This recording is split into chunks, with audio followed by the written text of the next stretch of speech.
Mario Rivadulla presenta Teledebate con Ramón Reyes y Alex Jiménez. Informativo, orientador, veraz.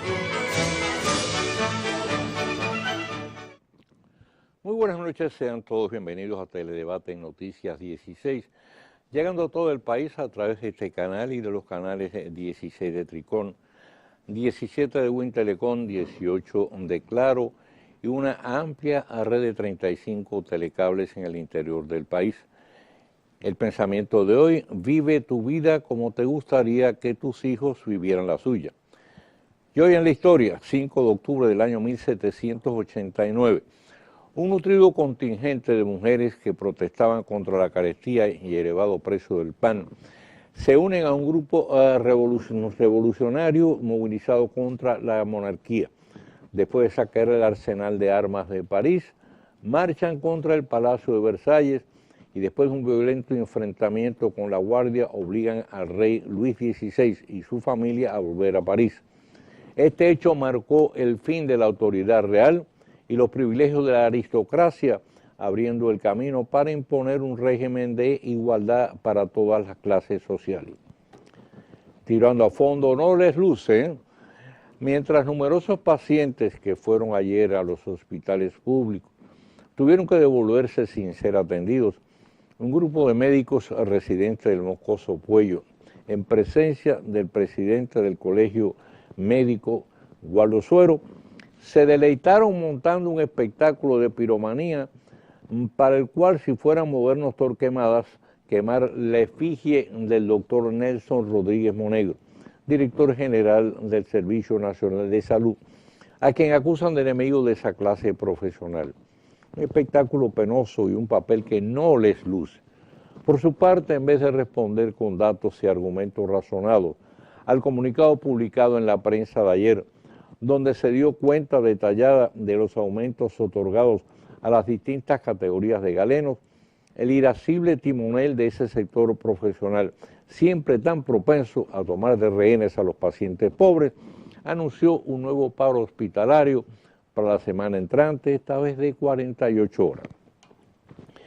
Y el gobierno decretó día de duelo oficial por el fallecimiento del doctor Juan Arístides Taveras Guzmán, a causa de graves quebrantos de salud. Nativo de Moca, abogado y veterano dirigente reformista, desempeñó varios importantes cargos públicos bajo los gobiernos de Joaquín Balaguer, como ministro de Relaciones Exteriores, ministro de Trabajo, ministro de Interior y Policía, procurador general de la República y jefe de la misión ante las Naciones Unidas. De carácter afable, su nombre nunca apareció envuelto en acciones indebidas. Al morir tenía 81 años de edad y sus restos recibieron cristiana sepultura en la tarde de hoy.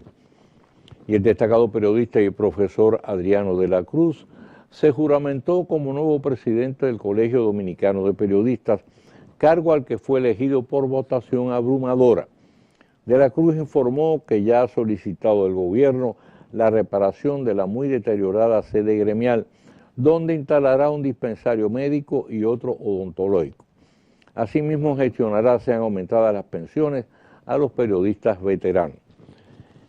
Y para que se tenga una idea de hasta dónde ha sido desastrosa la gestión de la economía venezolana bajo los regímenes de Hugo Chávez y ahora Nicolás Maduro, aquí van algunos datos esclarecedores divulgados por Transparencia Venezuela. De poseer 74 empresas en el año 1999, el Estado pasó a ser dueño de 526, 10 veces más que Argentina y 4 veces más que Brasil. La mayoría de estas empresas pasaron de ser rentables a deficitarias. 2 de ellas sirven de guía para el resto. El monopolio petrolero estatal PDVSA arrojó pérdidas por 232 millones de dólares y la central eléctrica Corpoelec 45 millones de dólares. Eso lo dice todo. Y todo parece indicar que en la UAS se van a poder reanudar las clases después que el presidente de la Federación Estudiantil Dominicana, desde la celda donde se encuentra en prisión preventiva acusado de un delito común, ordenó a sus seguidores que no continuaran con las protestas que por espacio de 2 días mantuvieron paralizada la docencia, protagonizando desórdenes y profiriendo amenazas de poner candela por los 4 costados. Ahora muchos se preguntan si el poder de decisión de la autónoma reside en el rector y el claustro o en ese levantisco grupo de supuestos líderes estudiantiles que por lo visto, en vez de asistir a la misma, lo hacen para adquirir conocimiento o practicar la violencia, y así pretenden más recursos.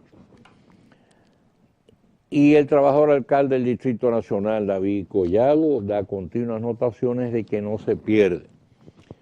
En relación con el acúmulo de basura en distintos barrios de la capital, anunció que Duquesa se mantiene trabajando hasta las 2 de la madrugada, cerraban a las 4 de la tarde, y que este fin de semana llevará a cabo un amplio operativo de limpieza en las 3 circunscripciones con todo el personal del ayuntamiento.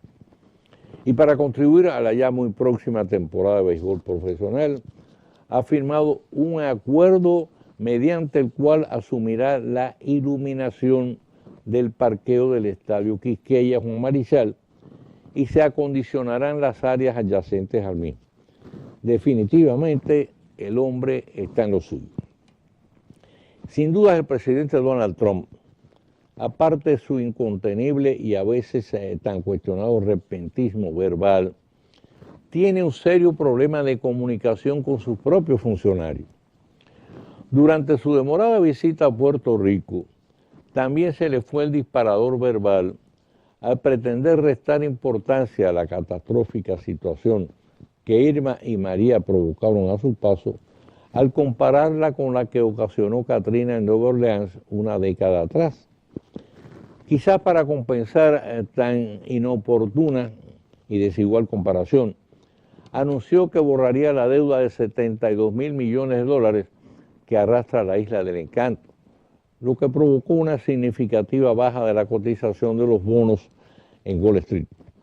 Más grave aún, no demoró en ser desmentido por el jefe de presupuesto de la propia Casa Blanca, Mick Mulvaney, quien de manera categórica afirmó: no vamos a pagar esas deudas, no vamos a rescatar a los tenedores de bonos.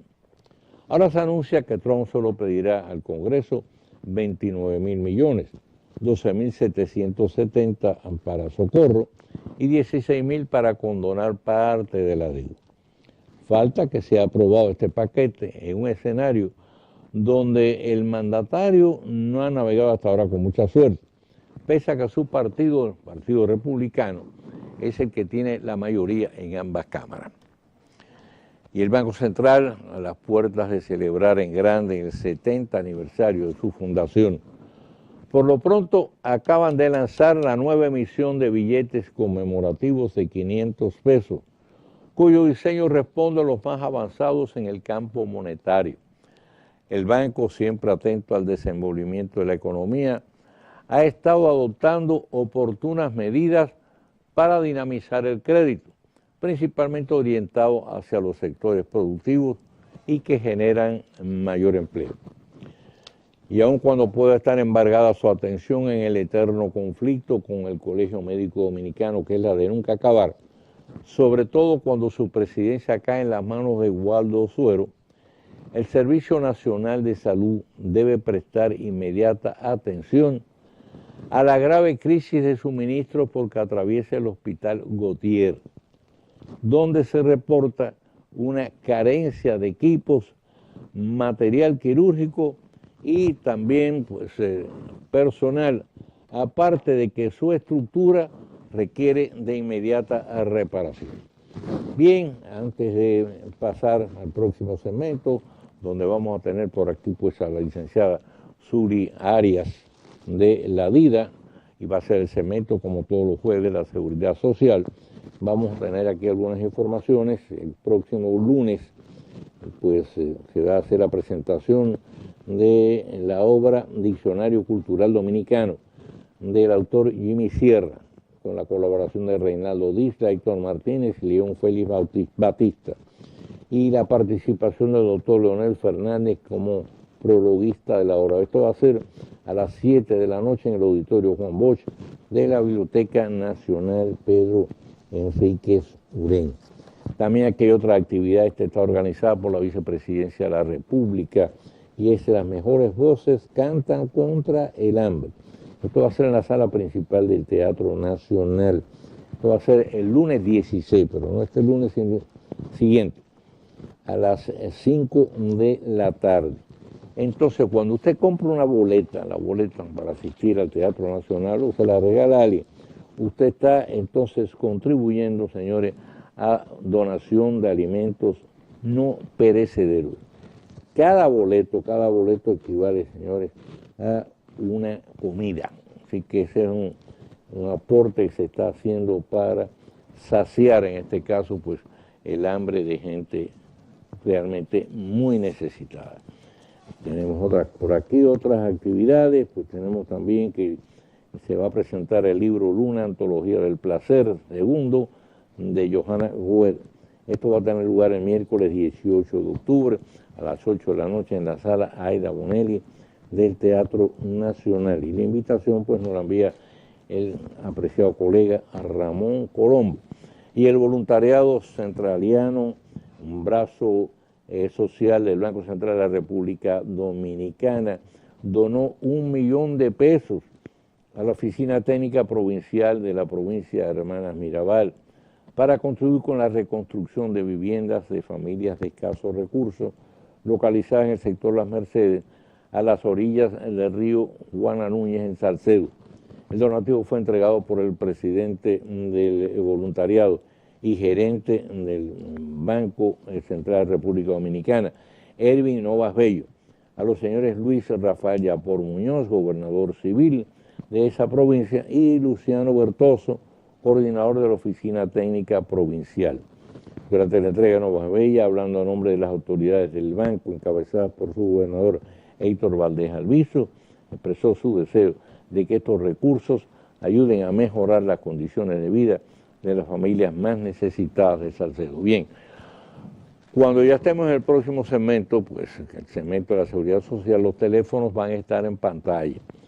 Los amigos televidentes que quieran obtener algún tipo de información, de orientación sobre las áreas de salud, el área de pensiones, o quieran pues, sencillamente establecer una denuncia, una queja, bueno, podrán hacer uso de nuestros teléfonos que van a estar en pantalla y llamar desde el interior sin cargo. Hacemos la pausa y regresamos.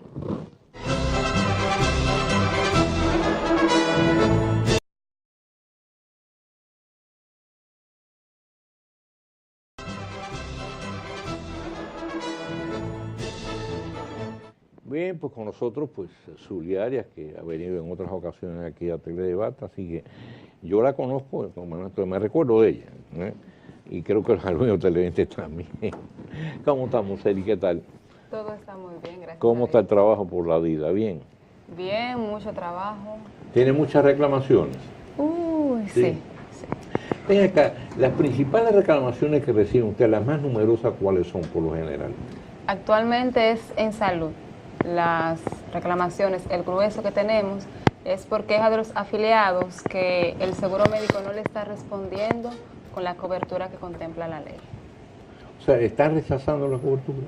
Están rechazando. Continúa la resistencia por parte de las administradoras en no dar cobertura por la integralidad, en no dar cobertura de alto costo, en los procedimientos que conllevan materiales de osteosíntesis, y las personas terminan asumiendo un costo muy por encima de lo que realmente deben pagar.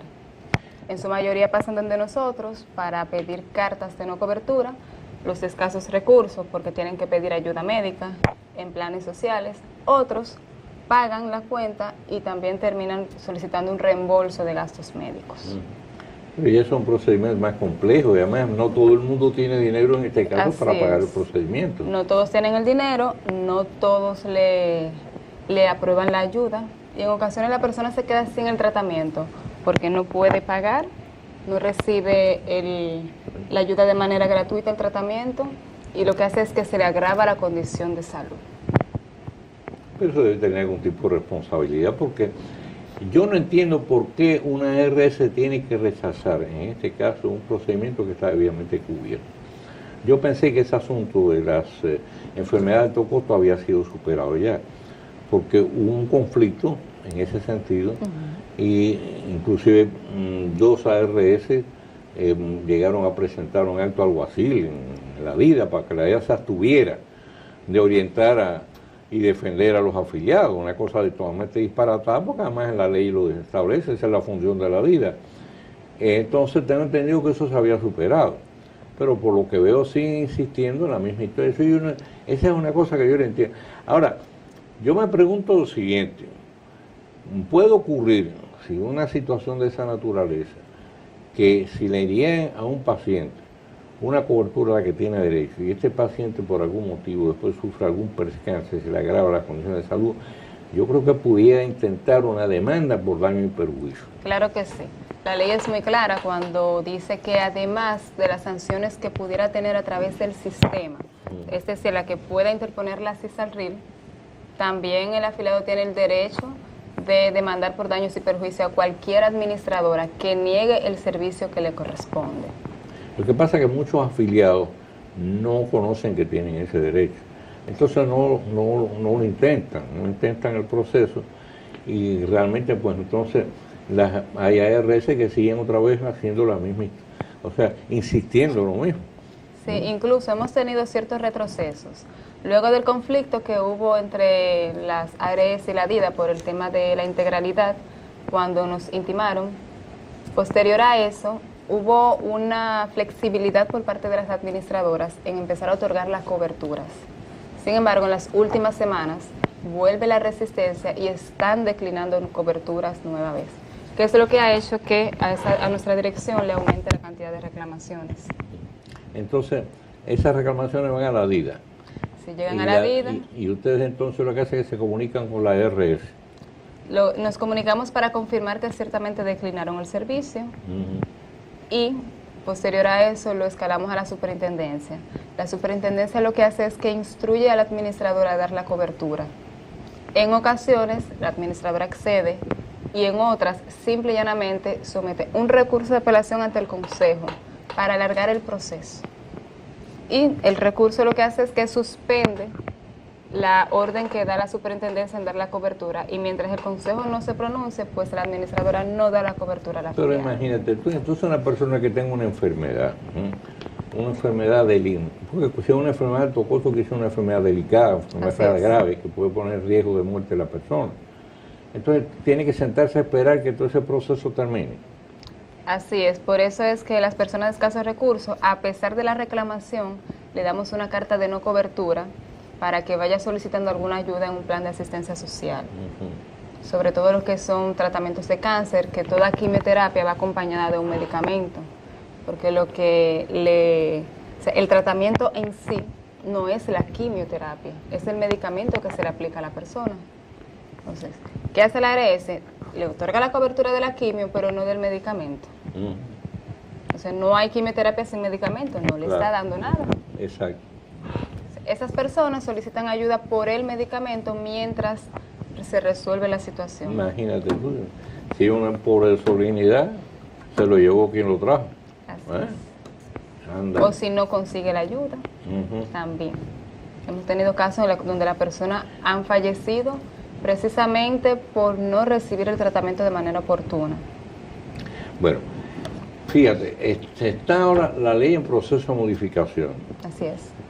Yo espero que esas situaciones sean contempladas y se corrigen, y sobre todo que se establezca un mecanismo de emergencia, de urgencia, para que esas situaciones no se produzcan. Porque tú sabes la responsabilidad que representa que por negar una cobertura a la que tiene derecho, la persona fallezca. Yo creo que esa situación se corregiría en gran medida si entonces los familiares de esa persona le establecen una demanda a la ARS. Cuando empiecen a caer la demanda millonaria, ellos entonces reaccionarán favorablemente por sus intereses, no por humanidad.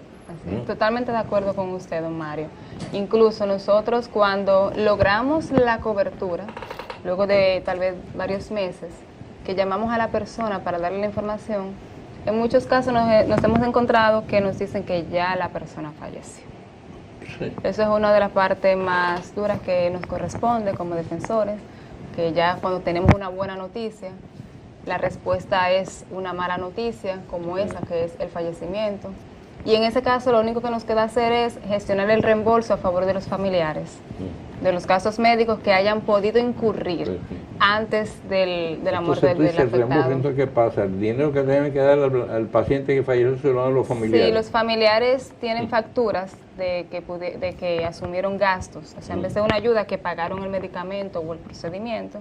Entonces, ya que la persona falleció, pero logramos que se le reconociera el derecho, lo que hacemos es que le gestionamos que la ARS le reembolse ese dinero, porque estamos hablando de un alto costo. Sí. Si tienen la factura, hacemos la gestión. Es que esas situaciones no pueden quedar impunes. También se le informa a los familiares que tienen todo el derecho de la vía judicial, pero no todo el mundo tiene la disposición de irse a la justicia, de una demanda. Por eso se siguen produciendo situaciones de esa naturaleza. Así es. Porque cuando hay consecuencias, bueno, pues la gente sigue haciendo exactamente lo mismo. El problema es que la seguridad social, señores, es un servicio, precisamente, como dicen, es un servicio de carácter social. Aquí lo han convertido en un negocio, ¿no? Piensan nada más en el aspecto negocio, ¿no? Y eso no puede ser, ¿no? Sí, porque nuestro sistema es mixto. Cuando se involucra la parte privada, es para generar intereses. Y como usted bien dice, es un negocio, por cada cobertura que ellos declinan están ganando, aunque al final tienen que darla, pero la retrasan. Y eso les genera ganancias. Bueno, estas son situaciones que, repito, yo creo que deben ser corregidas ahora cuando se modifique la ley, ¿eh? Sí. Vamos a esperar. Se está también trabajando el catálogo de prestaciones, el plan de servicios de salud, y nosotros hemos sugerido que para evitar el conflicto que tenemos actualmente con las administradoras, que ellos se acogen a que eso no lo dice el catálogo y no quieren respetar las demás disposiciones, entonces que se incluya dentro del catálogo de prestaciones el nombre de cada uno de esos medicamentos que van acompañados en la quimioterapia, de los medicamentos que van acompañados de la insuficiencia renal y de las demás enfermedades de alto costo que las administradoras no quieren dar la cobertura. De manera que de ser aprobado como lo estamos planteando, pues entonces se va a corregir muchos de los problemas que tenemos actualmente. Ahora, Zuli, independientemente de que los familiares establezcan una demanda por indemnización por daños y perjuicios, o la persona afectada si no ha muerto, pero se le ha agravado la condición, independientemente de eso, la ley no establece sanciones ya de por sí para situaciones de esa naturaleza. Claro que sí, la ley establece sanciones y está a cargo de la superintendencia, en este caso, de imponerla. Incluso cuando nosotros tenemos ya varios casos de una misma administradora, solicitamos a la superintendencia que accione en contra de la administradora. Sí. ¿De qué manera? La superintendencia le notifica que debe otorgar la cobertura y otorga un plazo. En estos casos, por la naturaleza del caso, son 5 días, en la mayoría, por el tema del alto costo. Si no obtempera, entonces, sí corresponde que se le ponga una multa por cada afiliado. En este caso ahora mismo, por cómo está el salario mínimo nacional, están cerca de los 2 millones por cada afiliado. O sea, que ellos tengan una cobertura de 1 millón de pesos, pero la multa por negar esa cobertura es de 2 millones. ¿Se aplica? Se aplica. Hemos tenido casos que sí se han aplicado. Pero ¿qué sucede? La única manera que no se aplica es que la administradora someta un recurso de apelación al Consejo para suspender ese acto administrativo, que es lo que están utilizando actualmente. Cuando ellos, si se les pasa el tiempo y no someten el recurso, pues sí dan la cobertura. Caso contrario, entonces someten el recurso ante el Consejo. Vamos a hacer una pausa con tu permiso, ¿eh? Claro que sí.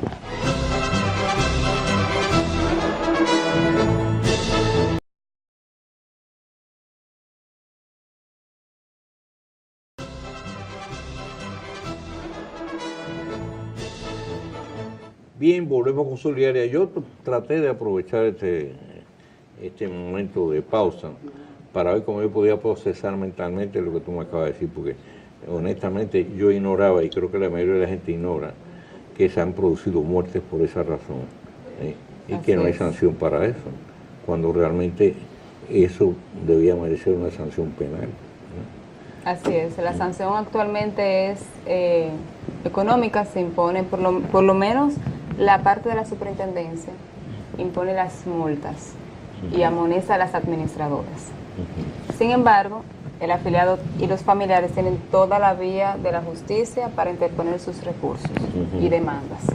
Cuando establezcan demandas en ese sentido y empiecen a caer fallos multimillonarios, yo creo que se van a aconsejar, porque le va a empezar a doler el bolsillo. Sí, y van a sacar cuenta que es más negocio dar la cobertura que le corresponde, pero no estamos hablando la que no le corresponde, sino la cobertura que le corresponde, que tienen que pagar toda esa indemnización. Tienen que pagar la indemnización, tienen que pagar las multas y dar la cobertura encima. Y además de eso a la cobertura, exactamente. Dicen que al que no quiere caldo le dan 3 tazas. Bien, mira, hay otra situación que también me ha llamado la atención, porque además yo entiendo que es una violación del Código Penal. En el Código Penal se castiga el delito de secuestro, y cuando tú a un paciente no le quieren dar el alta en una clínica, porque en ese no dispone dinero suficiente para pagar, porque las cuentas que son abultadísimas, bueno, pues entonces sencillamente lo retienen. Eso es un delito de secuestro, ¿no? Definitivamente sí, es un delito, está penado, incluso hasta por la Constitución, además del Código Penal, y las resoluciones de la superintendencia también establecen que está prohibido sobre todo a los pacientes asegurados hacer esto. Se conoce como mala práctica, y muchas administradoras, la mayoría de las administradoras tienen la obligación de velar porque los prestadores no hagan eso. Cuando me refiero a los prestadores, a las clínicas y hospitales, que no hagan ese tipo de secuestro o retención de pacientes. Sin embargo, las prestadoras lo hacen y en la mayoría de los casos la administradora no tiene ningún tipo de conocimiento porque facturan a la administradora, ellos dan la cobertura. Cuando el afiliado va a pagar la diferencia que no tiene con qué hacerlo, es entonces que le dicen, no se puede ir hasta que pague. Pero niegan que es una retención. No, nosotros no lo tenemos retenido, pero si le dice que no se pueden ir hasta que paguen, y cada 2 horas mandan a un personal a hacerle el cobro, tranquilamente a ver qué es lo que pasa. Pero no lo dejan despachar. A ver si ejercen violencia contra mí. Cuando los casos llegan por la vía a la vida. Ese es el problema. Mire, que la mayoría de la gente no sabe defenderse. Si yo tuve una situación de esas naturales, inmediatamente llamo a un abogado, con un notario. Incluso más lejos, don Mario, hay una Procuraduría de la Salud que la gente desconoce. O sea, tenemos un procurador fiscal que está específicamente para atender los casos de salud. La persona puede ir perfectamente a una fiscalía para apoderar al fiscal, lo remiten y puede tener acceso de la justicia de manera gratuita, sin tener que buscar a un abogado en caso de que no tenga cómo hacerlo. Si tiene los recursos para un abogado, porque es evidente que si no puede pagar la clínica porque no tiene recursos. Lo más factible es que se pueda auxiliar de la justicia. Hay un personal para eso, calificado, y cuando llegan a través de la DIDA, nosotros interpelamos con el prestador para que lo liberen. Si con una llamada o en los casos donde tenemos un representante que se hace de manera personal, si ellos no temperan con esa retención, pues entonces tratamos con la superintendencia. La superintendencia interviene y en un 90% de los casos, el mismo día que llega esa reclamación, se resuelve el caso. Así es. Ya sea con que el paciente deba hacer un acuerdo de pago, porque también es una responsabilidad del paciente pagar. Si no lo tiene todo, al menos tiene que firmar un acuerdo de pago para comprometerse ese es el a pagar. punto, es que en otros países, bueno, mire, yo no puedo pagar esa cuenta, entonces siéntese ahí, vamos a hacer un acuerdo de pago. Es más, en ocasiones si va a los tribunales, el juez le dice cuánto usted gana tanto, bueno, tiene que, de ese dinero se le va a descontar tanto para ir abonando su deuda. Eso es lo correcto. Pero usted no puede retener a nadie en ese sentido por una deuda. En la edad media sí se han preso a la gente, pero si No estamos en la Edad Media, por favor. Ese es fíjate, el grave problema de este país es que este es un país sin consecuencias. La gente viola tranquilamente las leyes y no pasa nada. Y resulta que la mayoría de la gente afectada por esa violación tampoco sabe reclamar sus derechos, ¿no? Lo que hace generalmente es que llama a los medios de comunicación y se queja y hace la denuncia, pero la denuncia en un medio de comunicación, eso no cuenta en absoluto. Aquí hay una serie de instituciones, como tú señalas, bueno, pues hay un procurador de la salud, usted se dirige a él. Sí, y no es tanto el secuestro o retención de paciente, hay otras prácticas que están incurriendo las prestadoras que los afiliados por desconocimiento no se quejan o no lo reclaman, y es el cobro de anticipo. Si tienen un familiar que está ingresado en cuidados intensivos, ya tiene varios días, y la cuenta se presume que va a pasar de 50,000 pesos o 100,000 pesos, dependiendo del prestador, pues entonces empiezan a hacerle cobro de diferencia antes de darle de alta. Que para continuar con el servicio tienen que pagar 50,000 pesos, o tienen que abonar 30, o tienen que abonar 100. Si no, tienen que llevárselo a un hospital público. Pero está ingresado y ya tienen los servicios. Eso es totalmente ilegal. Lo prohíbe la ley de salud, lo prohíbe la ley de seguridad social. Sin embargo, aún lo siguen haciendo. Sí, le exigen una cantidad por anticipado. Así es. También el cobro de depósito, que es antes de ingresarlo, cuando le dicen que tiene que pagar. Eso es totalmente ilegal. Y es bueno que los ciudadanos lo sepan, para cuando tengan situaciones de esa naturaleza puedan defender sus derechos. No tienen que pagar de manera anticipada ni tampoco realizar depósitos. Se paga luego de la alta médica. Claro. Y si no está conforme con el cobro de diferencia, tiene todo el derecho de llamar a su administradora y pedir una revisión de la cuenta clínica. Porque en la mayoría de los casos, la prestadora lo que hace es que suma una cantidad de los servicios médicos a la diferencia que no le reporta a la ARS. Correcto. Cuando no se lo reporta, la ARS no puede dar la cobertura. Entonces el afiliado termina pagándolo de su bolsillo. Además hay centros donde, digo, no todos, hay centros que realmente le dan la cuenta correcta, pero hay otros que se aprovechan. Por ejemplo, si te dan 2 aspirinas, ponen una caja de aspirina. Te ponen una inyección y ponen una caja completa. Y cuando vienen tiene una cuenta abultadísima que no se corresponde con la realidad. En ese caso también la persona debe reclamar ante la administradora, porque esa cuenta la auditan, la revisan, y cualquier irregularidad ya eso se resuelve entre el prestador y la ARS, porque debe ser transparente al afiliado. Bueno, Zuli, vamos a esperar a ver si cuando se modifique la ley ahora, en todo este proceso que están estudiando, pues todas esas cosas se pueden ir corrigiendo. Sí, estamos positivos con que la modificación va a ser para mejorar el sistema. Así es. Sobre todo que se agilice, que se le den más facilidades al usuario cuando se le conocen sus derechos, para que este tipo de situaciones no sigan ocurriendo.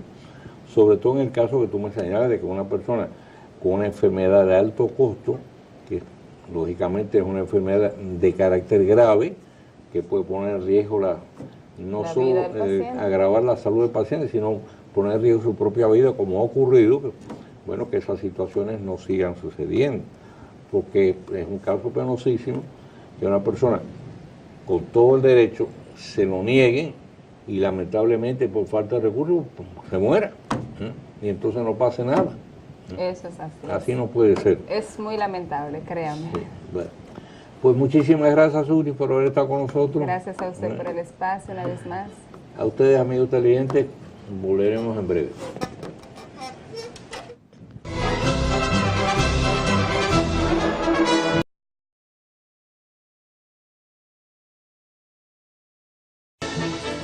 En Teledebate, El Tiro Rápido con Mario Rivadulla. Pocas voces tan autorizadas como la del presidente del Tribunal Constitucional, doctor Milton Ray Guevara, cuando advierte que el tan mentado caso de Pedro Alejandro Castillo, alias Quirinito, pone en juego la credibilidad del aparato judicial en nuestro país. El destacado jurista señala que este caso requiere de una investigación bien a fondo, a fin de que se establezcan responsabilidades y se dé el ejemplo que la sociedad reclama y merece. De ahí que, aunque decisión un tanto demorada, era inevitable, sin que ello implique prejuzgar ni atribuir responsabilidad penal anticipada, que se procediera a la suspensión de los jueces Billy de Jesús Núñez Mejía, de San Cristóbal, quien dispuso el traslado a San Francisco de Macorís de Quirinito, homicida condenado a 30 años vinculado al narcotráfico, y de la jueza de dicha circunscripción, Aleida del Carmen Jiménez Acosta, quien a su vez le dictó prisión domiciliaria sin vigilancia y bajo un simple control por vía telefónica, sin tomar en cuenta sus antecedentes como elemento de alta peligrosidad y la gravedad de los crímenes por los que fue condenado a tan larga pena.